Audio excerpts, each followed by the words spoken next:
ऋतिक, किस तरह से ऑपरेशन आगे बढ़ाया जा रहा है, क्या कह रहा है रेलवे और सेना की मदद भी ली जा रही है?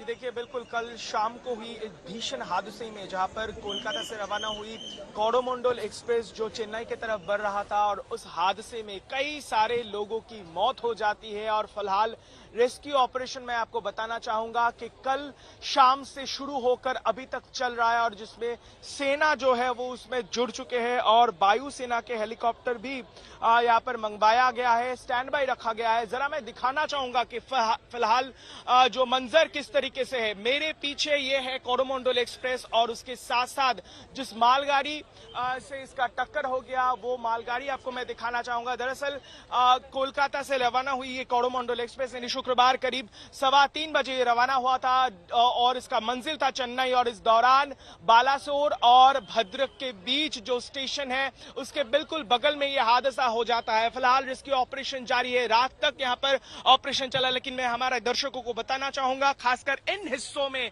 फिलहाल जहां पर एनडीआरएफ की टीम आपको दिख जाएंगे, आर्मी के जो टीम है, जो टुकड़ी यहाँ पर पहुंच चुके हैं यहाँ पर जो है उनको सहायता करने के लिए। यहाँ पर ज्यादा लोग या फिर संभावना ये है कि शवों की जो है रिकवरी यहां से हो सकती है। हम देख सकते हैं पिछले कुछ घंटों से लगातार यहां पर शवों की जो रिकवरी वो चल रहा है। कई सारे लोग यहां पर अभी भी फंसे हुए हैं, यानी अभी भी कई सारे लोगों की फंसे होने की संभावना है। इसको लेकर गैस कटर के जरिए यहां पर जो है रेस्क्यू ऑपरेशन चल रहा है। दरअसल मैं आपको बताना चाहूंगा कि किस तरीके से हादसा हुआ। हम इस रेलवे ट्रैक के बिल्कुल नजदीक में है जहां पर यह हादसा हुआ। कल 3:15 बजे ये रवाना हुई ट्रेन जब बालासोर पहुंची और बालासोर से भद्रक के तरफ पहुंच रहा था तो मैं आपको दिखाना चाहूंगा कुल 4 ट्रैक है।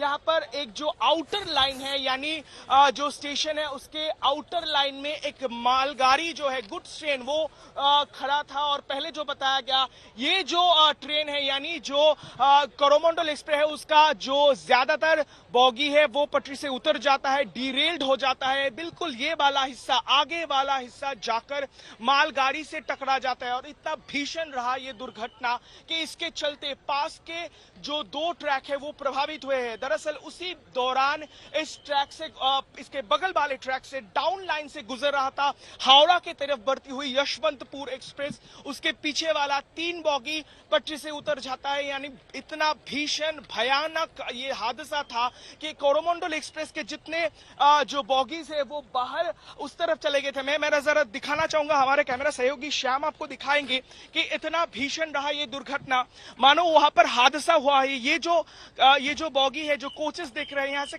कई मीटर दूर है ये रेलवे ट्रैक और यहाँ से ये जो हिस्सा है ये यहाँ तक उड़कर चला आया है।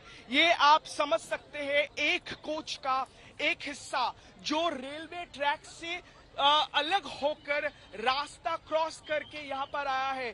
अभी तक मरने वालों की जो संख्या है 233 बताई जा रही है और ये हमें अंदाजा है कि सूत्रों के हवाले से कि 900 के ज्यादा लोग जो है इसमें घायल हुए हैं और इसमें इजाफा यानी मरने वालों की संख्या में इजाफा हो सकता है। जैसे आपने बताया कि आर्मी के जो जवान हैं वो यहाँ पर आपको दिख जाएंगे फिलहाल रेस्क्यू ऑपरेशन को असिस्ट करते हुए, सहायता करते हुए। इसके साथ साथ वायुसेना के एक हेलीकॉप्टर थोड़ी देर पहले यहां पर पहुंची क्योंकि हम जानते हैं कि इस हादसे के बाद एयरलिफ्ट करने के लिए एयरफोर्स को जो है वायुसेना को उसको स्टैंड बाय रखा गया था ताकि फौरन अगर आनन फानन में जरूरत पड़े किसी घायल मरीज को यहां से फौरन अगर अस्पताल पहुंचाना है। मैं आपको बताना चाहूंगा कि कल देर रात हमने यहां पर मुआयना किया, देखा, उन सब कोचों में उस डिब्बों में गए जहां पर लोग फंसे हुए थे तो उन सब जगह पर हमने देखा कि किस तरीके से मंजर है और अगर जरूरत पड़ी तो यहां से अगर नजदीकी के अस्पताल जो बालासोर में है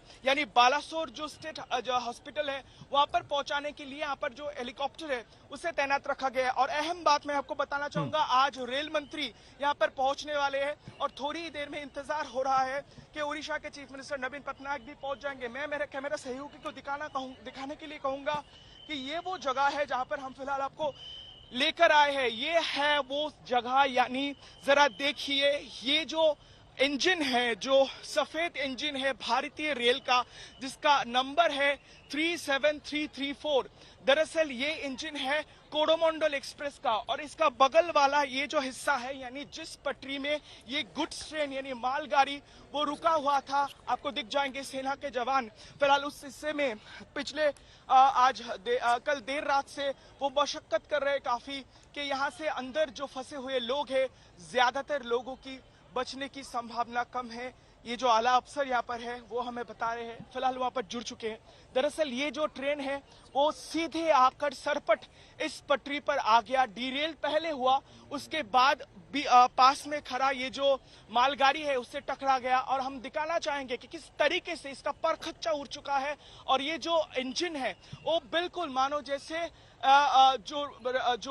जो गुड्स ट्रेन यानी मालगाड़ी है उसके ऊपर चढ़ गया है। इतना भीषण भयानक था ये हादसा। अब बखूबी समझ सकते हैं कि अगर इस तरीके से मंजर है तो जो लोग उस ट्रेन में सफर कर रहे थे, जो सवारी थे, उनका क्या हालत हुआ होगा। इसी के कारण मरने वालों की संख्या सबसे इतना ज्यादा है।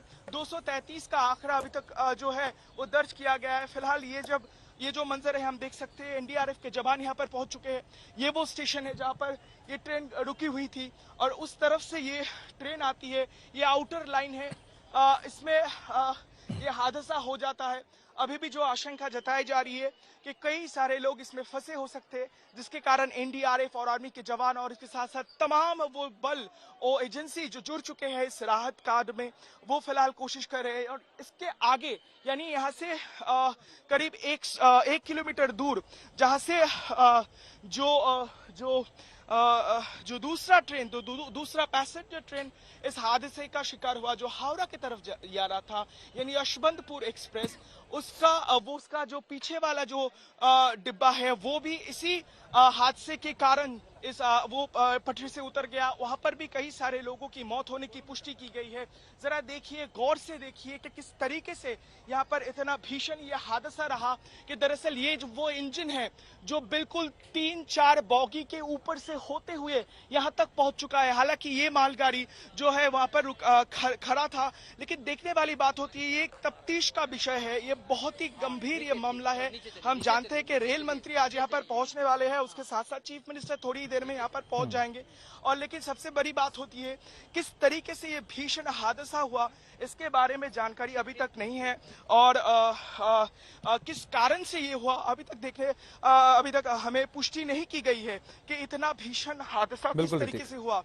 और तहस नहस हो चुका है। मैं आपको दिखाना चाहूंगा कि वहां पर जितने भी रेलवे ट्रैक है वो तहस नहस हो चुका है। और एक विजुअल के साथ आपको मैं यहाँ से आपको स्टूडियो में लौटाऊंगा हमारे दर्शकों को दिखाते हुए कि बिल्कुल पास में यहाँ पर जो है मेडिकल रिलीफ टीम और कैंप बिठाई गई है, ताकि अगर यहाँ से मैंने देखा कि पूरे देर रात तक जिस तरीके से लोगों को यहाँ से निकाला गया, फौरन पहले यहाँ पर उनकी जो फर्स्ट एड है या फिर प्राइमरी जो हेल्थ फैसिलिटी है वो यहाँ पर मुहैया करवा गया, फिर फौरन यहाँ से नजदीक के अस्पताल में भेजा गया है। कुल 4 अस्पताल, बालासोर हॉस्पिटल, उसके साथ साथ कई सारे जो प्राथमिक से स्वास्थ्य केंद्र है यहाँ पर वो 16 के हैं, या फिर उसके साथ साथ चाहे वो केंद्र पर आके हो उसको भी एक्टिव कर दिया गया है। मैं विजुअल आपको दिखाते हुए आगे ले जाऊंगा कि आगे जहाँ पर यशवंतपुर एक्सप्रेस का भी डिरेलमेंट हुआ है, ये बहुत दर्दनाक, बेहद गंभीर हादसा हुआ है। जरा देखिए मेरे पीछे ये जो कोरोमंडल एक्सप्रेस के लगातार एक से सभी जो बॉगी है वो किस तरीके से पटरी से उतर गया है, ये जरा समझिए कि यहाँ पर जो मुझे ये भी बता दीजिए जल्दी से, बिल्कुल उखड़ चुका है। दरअसल बहुत सारी बोगियां क्षतिग्रस्त हैं, कितनी संख्या होगी? और सबसे बड़ी बात, क्या अभी भी लोग फंसे हुए हैं जिनको निकाला जा रहा है? बोगी के अंदर अभी भी फंसे हुए हैं लोग? देखिए, जो हमें पता चल पा रहा है कि कुल 10 से ज्यादा बॉगी एक कोरोमंडल एक्सप्रेस का वो डिरेल हो चुका है। कल शाम हुए इस हादसे के दौरान ये कोरोमंडल एक्सप्रेस के कई सारे बॉगी, 10 से ज्यादा बॉगी सबसे ज्यादा क्षतिग्रस्त हुआ है। उसके साथ साथ जो यशवंतपुर एक्सप्रेस है उसका कई सारे बॉगी जो है वो डिरेल्ड हुए हैं। इसके अलावा जो हमें बताया जा रहा है कि अभी भी और उस हिस्सों में कई सारे जो शव है ज्यादातर वो अभी भी वहां पर फंसे हुए हैं। मिनट दर मिनट हम देख रहे हैं कि बारी बारी में आर्मी के जवान या फिर जो रिलीफ ऑपरेशन में जुटे जो लोग हैं वो बारी बारी में वहां से गैस कटर के जरिए उन्हें काट कर उस फंसे हुए डेब्रीज के अंदर से जो शव है ज्यादातर उसे निकाला गया है। और अभी भी खोज चल रहा है, क्योंकि हमने देखा कि एनडीआरएफ के जो खोजी डॉग स्क्वाड है उसे यहाँ पर तैनात किया गया है, ताकि अगर कोई आशा की किरण बची रहे, कोई अगर अंदर फंसे रहे तो फौरन उसे अगर निकाला जा सके। तो इसके लिए इसको भी तैनात कर दिया गया है। तो ये रेस्क्यू ऑपरेशन अभी भी जारी है।